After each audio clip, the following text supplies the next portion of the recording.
you dirty D-Gens, and welcome to the channel. My name is Private Parts.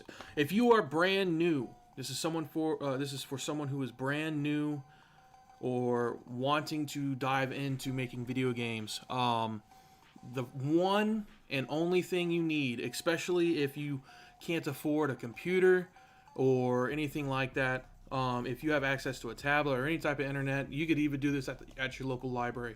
Only thing you can do it at your home.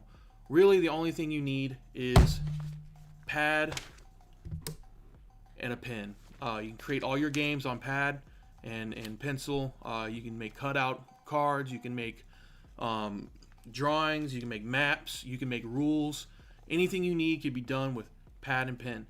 Pad and pen is how I start all my games, pretty much. I don't, it's a bad habit to get into an editor and just start playing around.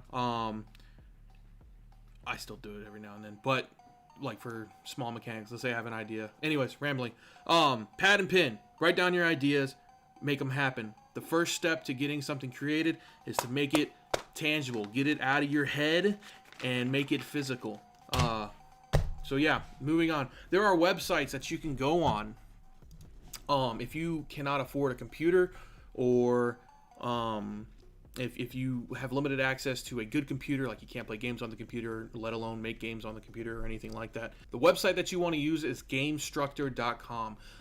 This website has everything you need to make your game on paper into a board game online. And people actually play these games. When I was at Full Sail University, this is one of the first games that we used, or one of the first engines, I suppose, or websites that we used to make our first game. And our first game was to create a board game.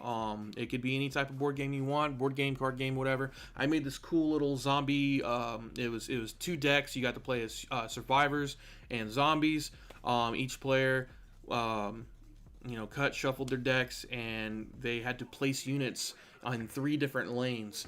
And whenever a turn passed, the humans got an energy token that they could use or spend, and they kept that energy token for the turn. They can use it, spend it, however they see fit to place units.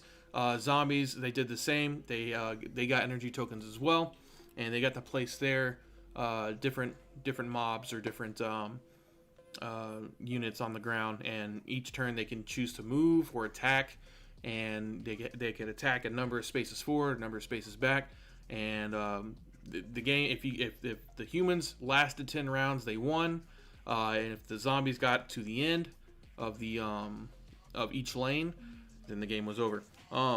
Really simple, but this is the type of thing that young game designers should do, or starting out game designers should do, is start writing down your ideas. Make these games make them physical and play test them. People will play these games, I promise you. There's people every day on this website and checking it out. Moving on from pen and paper and physical games and online board games. If you have access to a computer, a decent computer, you don't need much. I'll have Unity specs, I'll have Godot specs, I'll have Game Maker Studio specs, and I'll have Unreal Engine specs right here, showing right now. Boom. All right, they're gone. My drug of choice, my engine of choice is Unity. I started off in Game Maker Studio. I played around in Unreal Engine. I just found Unity, even with all the controversy there is today with it, I just found it, my most comfortable, and I spent all my time in school using Unity. And that's like, I went from Game Maker Studio to using Unity. Game Maker Studio is great, don't get me wrong. Great games have been made on there. We got Hyper Light Drifter. What else? Rivals of Aether, which is a cool little Smash game. Hyper Light Drifter was like a Zelda clone, but they did really well. I think it was Heartbeast who made that one. I can't remember who made Rivals of Aether. But anyways, these tools are used to make video games. You pick your engine of choice. Unity's good for your 3D and 2D. It uses C# language. Unreal Engine is good for 3D. I've seen some really cool 2D projects and mixing 2D and 3D, the 2.5D. That looks really good. I think they're using like Paper 2D or Paper something, Paper Pixel 2D. It's a plugin for the game.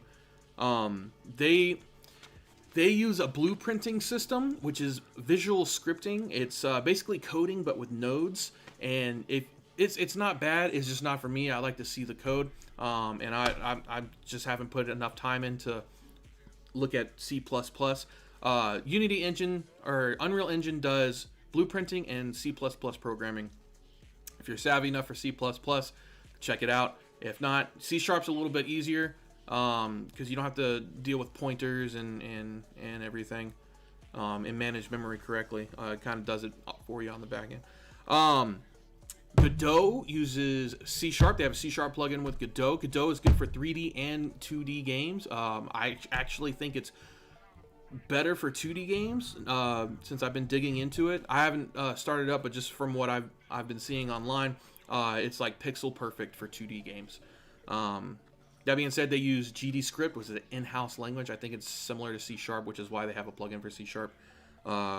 Actually, no, I think it's similar. GDScript is more similar to Python. They don't use. I think it all has to do with indenting your code, and they don't really use like semicolons and stuff. GameMaker Studio is great. Again, they use a in-house engine called GML. GML is similar. I think GML is more. I haven't hopped in it in a long time, but I think it's similar to C Sharp, maybe Java. Again, I haven't used it in a long time, and my first game was super simple in here. Here it is. I'll pop it up on screen. It's called Drop and Dodge. That was my first game in GameMaker Studio. Haven't touched it since.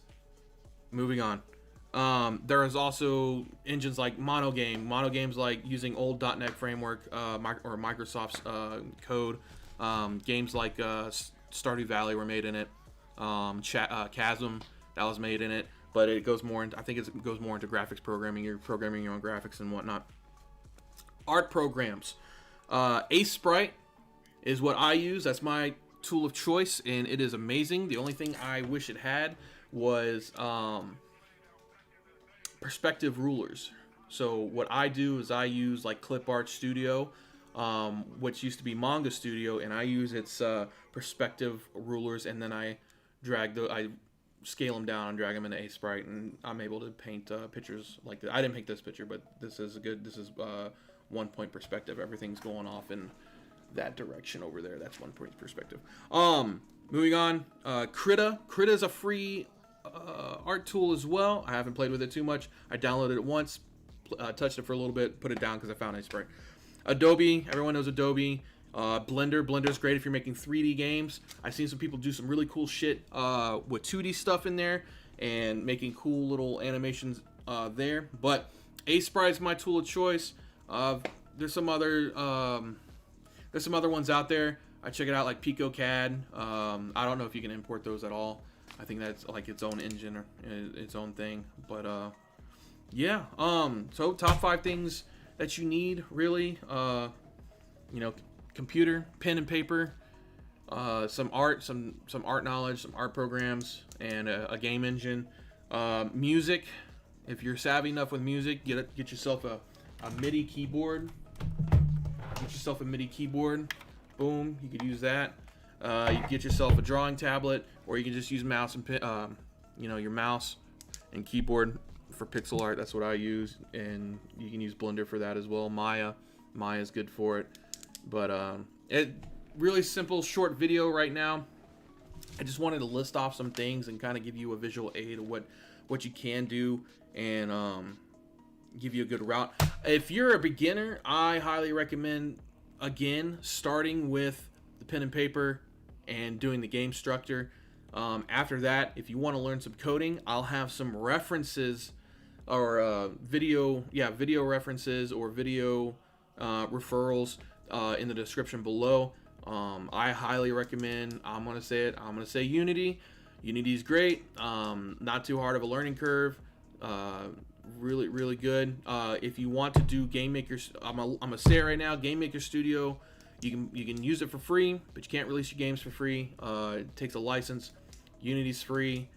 Unreal Engine's free. Godot's free. Only until you make a certain cap, and you ain't gonna be making a certain cap for a long time. So just keep practicing with the engine that you use. Whatever engine you pick, try to stick with it. Obviously, like, you can move around at the beginning, bounce around in each engine, but you want to master your tool. Don't be a jack of all trades. That doesn't exist. You are good at one thing, and one thing you are good at. You can be good, or you're great at one thing you're great at. You can be good at other things, but one thing you like really have to nail it. And it'll pay off in the long run. I promise you. Just keep practicing and release games. Don't be scared to release your game. Itch.io, you can release everything on there. Start off with some 2D platformers. I'll have like video references for 2D platformers. I think you should start off doing your first game should be a 2D platformer if you're gonna go do a video game. But I highly recommend Unity. Here's a C# tutorial reference. Check them out. Watch C#. It's this video is 4 hours, but I promise you'll have everything you need to know. And then watch a few Unity tutorials. You'll be rocking and rolling. Mono game's not that hard, or not Mono game. Mono Develop's not that hard. But yeah, guys, thank you so much for coming into the channel. I really do appreciate it. And we'll catch you next time. Later.